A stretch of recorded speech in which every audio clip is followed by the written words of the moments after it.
kembali dalam pelajaran Pendidikan Agama Katolik dan Budi Pekerti, itu kelas 12 Sekolah Menengah Atas. Pada kesempatan ini kita akan berbicara tentang perkawinan dalam tradisi Gereja Katolik.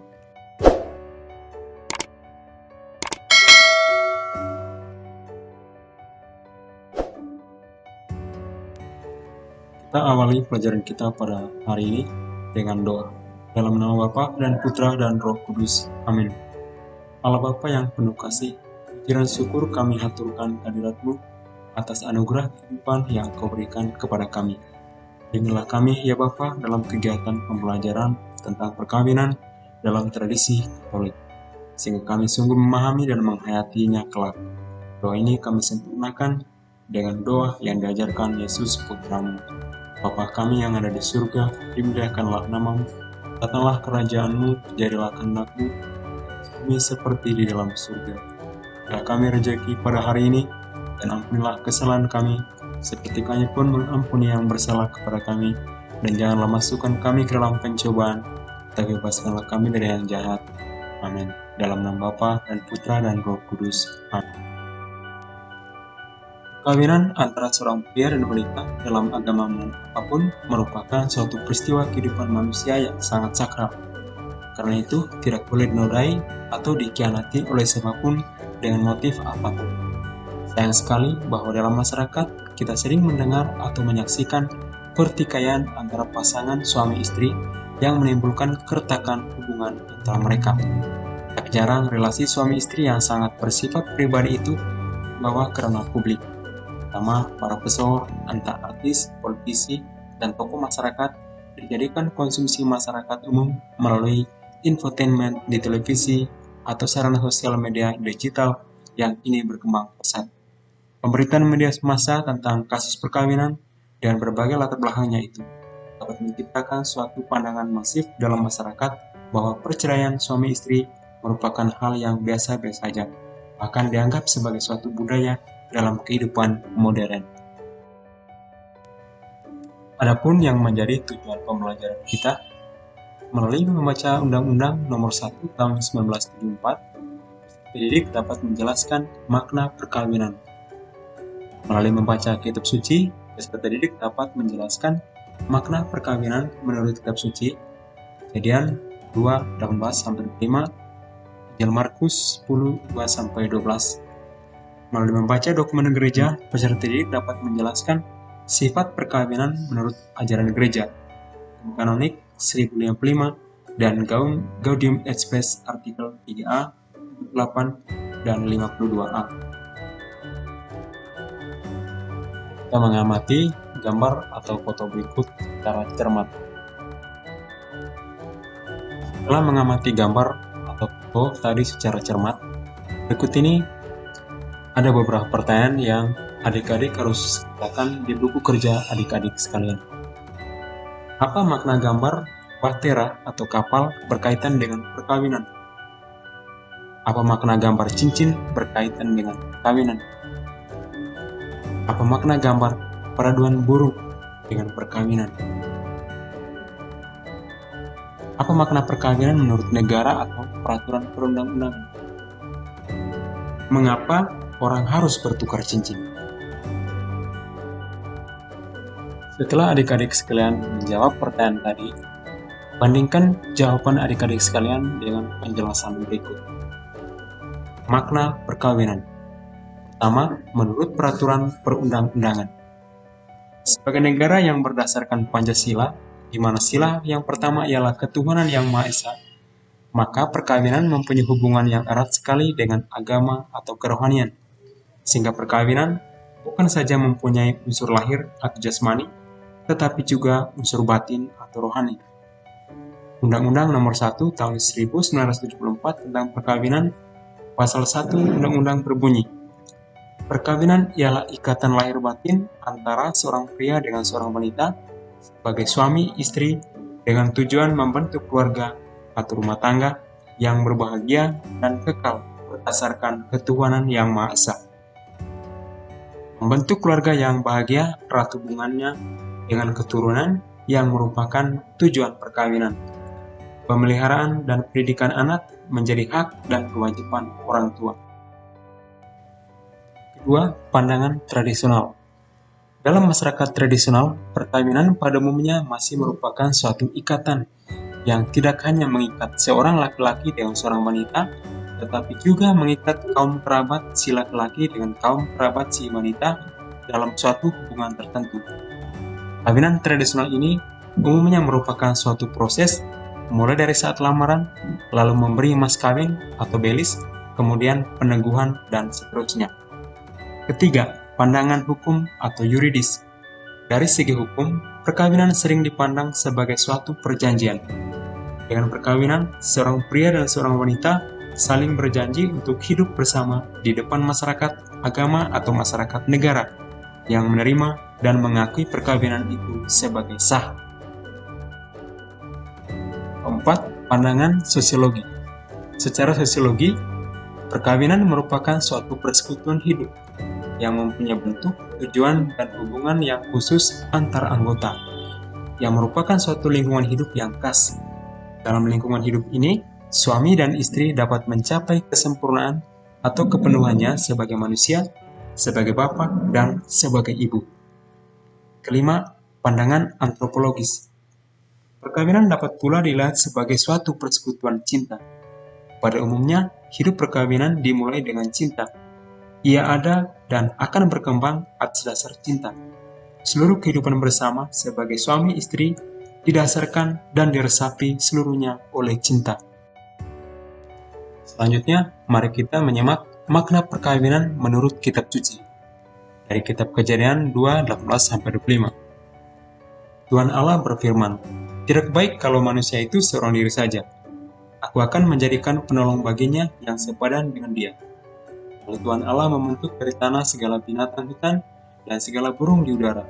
Dibawanyalah semuanya kepada manusia itu, melihat bagaimana ia menamainya. Dan seperti nama yang diberikan manusia itu kepada tiap-tiap makhluk yang hidup, demikianlah nanti nama makhluk itu. Manusia itu memberi nama kepada segala ternak, kepada burung-burung di udara, dan kepada segala binatang hutan. Tetapi baginya sendiri, ia tidak menjumpai penolong yang sepadan dengan dia. Lalu Tuhan Allah membuat manusia itu tidur nyenyak. Ketika ia tidur, Tuhan Allah mengambil salah satu rusuk daripadanya, lalu menutup tempat itu dengan daging. Dan dari rusuk yang dia ambil, Tuhan Allah dari manusia itu, dibangunnyalah seorang perempuan. Lalu dibawanya kepada manusia itu. Lalu berkatalah manusia itu, "Inilah dia, tulang dari tulangku, dan daging dari dagingku. Ia akan dinamai perempuan, sebab ia diambil dari laki-laki. Sebab itu seorang laki-laki akan meninggalkan ayahnya dan ibunya dan bersatu dengan istrinya, sehingga keduanya menjadi satu daging. Mereka keduanya telanjang, manusia dan istrinya itu, tetapi mereka tidak merasa malu." Injil Markus 10 ayat 2-12. Maka datanglah orang-orang Farisi dan untuk mencoba Yesus, mereka bertanya kepadanya, "Apakah seorang suami diperbolehkan menceraikan istrinya?" Tapi jawabnya kepada mereka, "Apa perintah Musa kepada kamu?" Jawab mereka, "Musa memberi izin untuk menceraikan dengan membuat surat cerai." Lalu kata Yesus kepada mereka, "Justru karena ketegaran hatimulah, maka Musa menuliskan perintah ini untuk kamu. Sebab pada awal dunia, Allah menjadikan mereka laki-laki dan perempuan. Sebab itu laki-laki akan meninggalkan ayahnya dan ibunya dan bersatu dengan istrinya, sehingga keduanya itu menjadi satu daging. Demikianlah, mereka bukan lagi dua, melainkan satu. Karena itu, apa yang telah dipersatukan Allah tidak boleh diceraikan manusia." Ketika mereka sudah di rumah, murid-muridnya itu bertanya pula kepada Yesus tentang hal itu. Lalu katanya kepada mereka, "Barang siapa menceraikan istrinya, lalu kawin dengan perempuan lain, ia hidup dalam perzinahan terhadap istrinya itu. Dan jika si istri menceraikan suaminya dan kawin dengan laki-laki lain, ia berbuat zina." Setelah membaca dan menyimak bacaan kitab suci di atas, pertanyaan untuk adik-adik kerjakan di buku ketika adik-adik sekalian. Apa maksud teks Kejadian 2:18-25 berkaitan dengan perkawinan? Apa maksud teks Markus 10 ayat 2-18 berkaitan dengan perkawinan? Selanjutnya, mari kita melihat ajaran gereja tentang perkawinan. Saya meminta adik-adik sekalian untuk menemukan ajaran gereja Katolik yang mengajarkan tentang makna dan hakikat perkawinan Katolik, sebagaimana yang termuat dalam Kitab Hukum Kanonik 1055, Gaudium et Spes, artikel 48, artikel 3a, dan artikel 52a. Setelah adik-adik menemukan dan membaca dokumen gereja tadi, pertanyaan untuk adik-adik kerjakan dalam buku kerja adik-adik sekalian. Apa makna ajaran gereja tentang perkawinan dalam Kitab Hukum Kanonik 1055? Apa makna ajaran gereja tentang perkawinan menurut Gaudium et Spes artikel 3a, artikel 48, dan artikel 52a? Setelah menjawab pertanyaan tadi, bandingkan jawaban adik-adik sekalian dengan penjelasan berikut ini. Perkawinan menurut Kitab Hukum Kanonik. Dalam Kanon 1055 diungkapkan paham dasar tentang perkawinan gerejawi. Di sini dikatakan antara lain tentang perkawinan sebagai perjanjian. Gagasan perkawinan sebagai perjanjian ini bersumber pada Konsili Vatikan II, Gaudium et Spes 48, yang pada gilirannya menimba aspirasi dari kitab suci. Perkawinan sebagai perjanjian menunjuk segi-segi simbolik dari hubungan antara Tuhan dan umatnya dalam perjanjian lama, Yahweh dan Israel, dan perjanjian baru, Kristus dengan gerejanya. Tetapi dengan perjanjian ingin diungkapkan pula dimensi personal dari hubungan suami istri yang mulai sangat ditekankan pada abad modern ini. Perkawinan sebagai kebersamaan seluruh hidup dari pria dan wanita. Kebersamaan seluruh hidup tidak hanya dilihat secara kuantitatif, lamanya waktu, tetapi juga kualitatif, intensitasnya.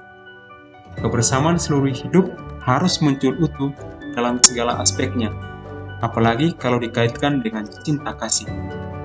Perkawinan sebagai sakramen, hal ini merupakan unsur hakiki perkawinan antara dua orang yang dibaptis. Kawinan pria dan wanita menjadi tanda cinta Allah kepada ciptaannya dan cinta Kristus kepada gerejanya. Perkawinan menurut ajaran Konsili Vatikan II. Dalam Gaudium et Spes nomor 48 dijelaskan bahwa perkawinan merupakan kesatuan mesra dalam hidup dan kasih antara pria dan wanita yang merupakan lembaga tetap yang berhadapan dengan masyarakat. Karena itu, perkawinan bagi gereja Katolik tidak sekedar ikatan cinta mesra dan hidup bersama yang diadakan oleh Sang Pencipta dan dilindungi hukum-hukumnya. Perlu pula dilihat bahwa perkawinan menurut bentuknya merupakan suatu lembaga dalam hidup kemasyarakatan. Tanpa pengakuan sebagai lembaga, perkawinan semacam hidup bersama yang dipandang oleh masyarakat sebagai liar atau kumpul kebo. Perlu dilihat pula bahwa perkawinan menurut maksud dan intinya merupakan kesatuan hidup dari dua pribadi. Tidak ada perkawinan tanpa kebebasan yang ingin membangun kesatuan hidup itu. Perkawinan terwujud dengan persetujuan antara seorang pria dan wanita yang diungkap secara bebas untuk membagi hidup satu sama lain. Persetujuan itu mesti dinyatakan secara publik, artinya di hadapan saksi-saksi yang resmi, diakui, dan menurut aturan yang berlaku dalam lingkungan masyarakat. Tujuan perkawinan. Pertama, kesejahteraan lahir batin suami istri. Tujuan perkawinan ialah untuk saling mensejahterakan suami dan istri secara bersama-sama, hakikat sosial perkawinan, dan bukan kesejahteraan pribadi salah satu pasangan. Karena ada bahaya bahwa ada pasangan yang diperalat untuk memperoleh kesejahteraan materi. Kitab suci berkata, tidaklah baik bahwa manusia sendiri saja. Kami hendak mengadakan seorang pendamping untuk menjadi teman hidupnya. Lalu Allah mengambil sebuah tulang rusuk Adam dan membentuknya menjadi seorang wanita. Maka pria akan meninggalkan ibu bapaknya untuk mengikat diri pada istrinya, dan mereka akan menjadi satu jiwa raganya. Kejadian 2:18-25. Kitab suci mengajarkan bahwa tujuan perkawinan ialah saling menjadikan baik dan sempurna, saling mensejahterakan. yaitu dengan mengamalkan cinta seluruh jiwa raga. Perkawinan adalah panggilan hidup bagi sebagian besar umat manusia untuk mengatasi batas-batas egoisme, untuk mengalihkan perhatian diri sendiri kepada sesama, dan untuk menerima tanggung jawab sosial, serta menomorduakan kepentingan sendiri demi kepentingan kekasih dan anak-anak mereka bersama. Seorang yang sungguh egois sebenarnya tidak sanggup menikah, karena hakikat perkawinan adalah panggilan untuk hidup bersama. Kedua, kesejahteraan lahir batin anak-anak. Gereja selama berabad-abad mengajar bahwa tujuan pokok perkawinan adalah melahirkan anak. Baru pada abad kita ini, menjelang Konsili Vatikan II, orang mulai bertanya-tanya lagi mengenai hakikat perkawinan. Apabila tujuan utama perkawinan adalah anak, apakah ayah ibu hidup semata-mata untuk anak?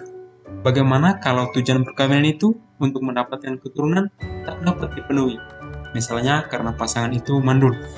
Kita tahu bahwa Gereja Katolik berpandangan, walaupun pasangan itu tidak subur, namun mereka tetaplah suami istri yang sah, dan perkawinan mereka lengkap, penuh arti, dan diberkahi Tuhan. Dalam dokumen-dokumen sesudah Konsili Vatikan II, gereja tidak lagi terlalu mutlak mengatakan bahwa keturunan sebagai tujuan paling pokok dan utama. Anak-anak menurut pandangan gereja adalah anugerah perkawinan yang paling utama dan sangat membantu kebahagiaan orang tua. Dalam tanggung jawab mensejahterakan anak, terkandung pula kewajiban untuk mendidik anak-anak. Karena telah memberikan kehidupan kepada anak-anak mereka, orang tua terikat kewajiban yang sangat berat untuk mendidik anak-anak mereka, dan karena itu mereka harus diakui sebagai pendidik pertama dan utama anak-anak mereka. Didikan anak, menurut pendapat gereja, harus mengarah kepada pendidikan demi masa depan anak-anak. Anak-anak harus dididik sedemikian rupa sehingga setelah mereka dewasa dapat mengikuti dengan penuh rasa tanggung jawab panggilan mereka, termasuk juga panggilan khusus, dan memilih status hidup. Apabila mereka memilih status pernikahan, semoga mereka dapat membangun keluarganya sendiri dalam situasi moral, sosial, dan ekonomi yang menguntungkan mereka. Pemenuhan tujuan pernikahan tidak berhenti pada lahirnya anak, melainkan anak harus dilahirkan kembali dalam permandian dan pendidikan Kristiani, entah itu intelektual, moral, keagamaan, hidup sakramental, dan lain-lain. Sifat perkawinan. 1. Monogam. Salah satu perwujudan dan kesetiaan Kristen dalam perkawinan ialah bahwa perkawinan yang bersifat monogam. Dalam perkawinan Kristen ditolak poligami dan poliandri. Dalam perkawinan Kristen juga, suami mesti menyerahkan diri seutuh-utuhnya kepada istrinya, dan sebaliknya, istri pun harus menyerahkan dirinya secara utuh kepada suaminya. Tidak boleh berbagi kepada pribadi-pribadi lain lagi. Hanya satu untuk satu sampai kematian memisahkan mereka. Yesus tegaskan, sebab itu laki-laki akan meninggalkan ayah dan ibunya dan bersatu dengan istrinya sehingga keduanya menjadi satu daging. Demikianlah mereka bukan lagi dua, melainkan satu. Inilah persatuan dan cinta yang sungguh menyeluruh, tak terbagi, dan total sifatnya. Dalam perkawinan Kristen, yang diserahkan bukan suatu hak, bukan pula badan saja, juga bukan hanya tenaga dan waktu, melainkan seluruh pribadi demi menata masa depannya. 2. Tak terceraikan. Perkawinan Kristen bukan saja monogam, tetapi juga tak dapat diceraikan. Perkawinan Kristen bersifat tetap, hanya maut yang dapat memisahkan keduanya. Kita tidak dapat menikahi seseorang untuk jangka waktu tertentu, kemudian bercerai untuk menikah lagi dengan orang lain. Perkawinan Kristen menuntut cinta yang personal, total, dan permanen. Suatu cinta tanpa syarat. Suatu pernikahan dengan jangka waktu dan syarat-syarat terbatas tidak mencerminkan cinta yang personal, total, dan permanen itu. Dapatkah kita saling menyerahkan diri dengan syarat, dengan perasaan cemas kalau batas waktunya sudah dekat? Untuk memberikan landasan yang kuat dalam janji perkawinan atau pernikahan, setiap calon mempelai di hadapan Tuhan mengikrarkan kesetiaan mereka kepada satu sama lain sampai maut memisahkan mereka. Suami dan istri dipilih Tuhan untuk menjadi suatu sakramen satu bagi yang lain. Jadi, mereka diangkat menjadi tanda kehadiran Kristus yang selalu menguduskan, menguatkan, dan menghibur tanpa memasang syarat apapun. Kristus sendiri dengan setia menyertai dan menolong suami dan istri. Maka pasangan sanggup untuk setia satu terhadap yang lain. Sifat sakramentil perkawinan Kristen itulah yang membuat perkawinan kokoh dan tak terceraikan. Sebagai bahan refleksi, saya mengajak adik-adik sekalian untuk menyimak sebuah kesaksian berikut. Pasang suami istri merayakan pesta emas atau peringatan 50 tahun perkawinannya. Dalam misa syukur itu, pasangan yang berbahagia ini diminta oleh imam untuk bersaksi tentang perjalanan hidup perkawinan mereka. Sang suami mewakili istri tercintanya memberikan kesaksian itu kepada imam dan seluruh umat yang hadir. Ikut kesaksiannya. Kami merayakan hari ulang tahun pernikahan hari ini dengan meriah persis seperti yang terjadi 50 tahun yang lalu. Pengalaman yang sangat mengesankan saya adalah pada 5 tahun pertama pernikahan kami. Istri saya waktu itu sakit-sakitan, kadang tidak bisa bangun. Kami hanya berdua dan jauh dari keluarga, maka saya sendiri bertugas sebagai pelayan setianya. Saya bangun pagi menyiapkan sarapan, membereskan rumah, seringkali menyuapnya lalu pergi ke kantor. Kembali dari kantor, saya berlaku lagi sebagai pembantu bagi nyonya. Kalau melihat status, saya bukan hanya suami, tetapi di kantor saya adalah kepala bagi yang lain. Namun semakin lama saya melayaninya, saya merasa bahwa ini adalah cinta yang murni, sebuah cinta kasih rohani, sebuah agape. Saya berdoa meminta 2 hal setiap malam setelah melayani dan melihatnya tidur, yakni semoga istri saya cepat sembuh dan dikaruniai anak. Tuhan mengabulkannya, istri saya sembuh. Dia melahirkan 2 anak kami, sehat dan baik hingga saat ini. Baik, sebagai PR atau tugas, buatlah sebuah refleksi pribadi bertemakan perkawinan sebagai panggilan hidup.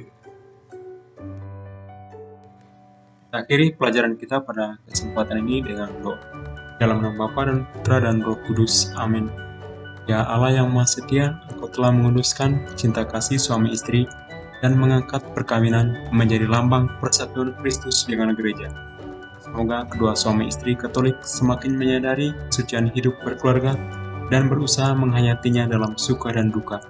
Demi Yesus Kristus, Putramu dan pengantara kami, yang bersama Dikau dalam persekutuan dengan Roh Kudus, hidup dan berkuasa, kini dan sepanjang segala masa. Amin. Dalam nama Bapa dan Putra dan Roh Kudus. Amin. Demikian pelajaran kita pada kesempatan ini. Jangan lupa membaca kembali materi yang sudah disajikan. Kita jumpa kembali dalam pelajaran berikutnya tentang tantangan dan peluang dalam membangun keluarga yang dicita-citakan. Sampai jumpa.